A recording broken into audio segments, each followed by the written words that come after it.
নমস্কার, জয়তারা। সিংহ রাশির 2025-এর এপ্রিল মাসটা কীরকম যাবে বলি। সিংহ রাশির কিন্তু ঢাইয়া শুরু হচ্ছে। শনির 7th অ্যাসপেক্ট সিংহ রাশির উপরে পড়ছে, তো ঢাইয়া শুরু হচ্ছে। 7th অ্যাসপেক্টে কী কী হয়? প্রথম কথা আছে, রিলেশনশিপে প্রবলেম আছে। আহ, আপনার আপনার ব্যবসা যদি থাকে তাহলে ব্যবসার উন্নতি হতে পারে, ব্যবসা চেঞ্জ হতে পারে। চেঞ্জ মানে ব্যবসায় চেঞ্জ, ব্যবসার উন্নতি। আর রিলেশনশিপে প্রবলেম, কারণ 7th অ্যাসপেক্ট পড়ছে। তো যারা ব্যবসা করছেন তারা নতুন কোনো কিছু শুরু করতে পারেন।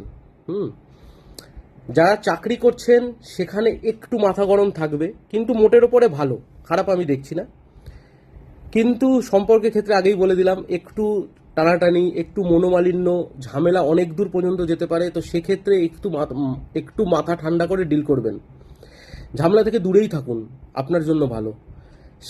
সংসারে বা যাদের বিয়ে হয়ে গেছে, সাংসারিক বিবাদ কিন্তু অনেক দূর পর্যন্ত যাবে।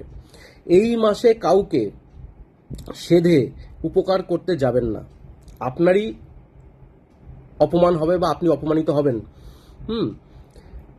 আমি বলবো, কোনো মন্দির যান, ওখানে কিছু দান ধ্যান করুন, বা আপনার নিচে যারা কাজ করে, আপনার বাড়িতে যারা কাজ করে তাদের কিছু দান করুন, আপনার উপকার হবে।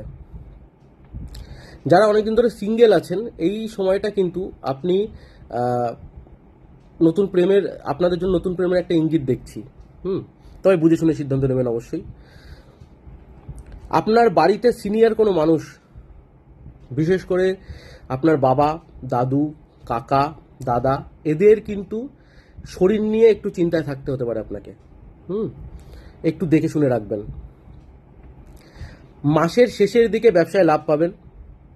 নতুন নতুন নতুন কাজের সুযোগ বা অর্ডার আসতে পারে যারা ব্যবসা করছেন অলরেডি।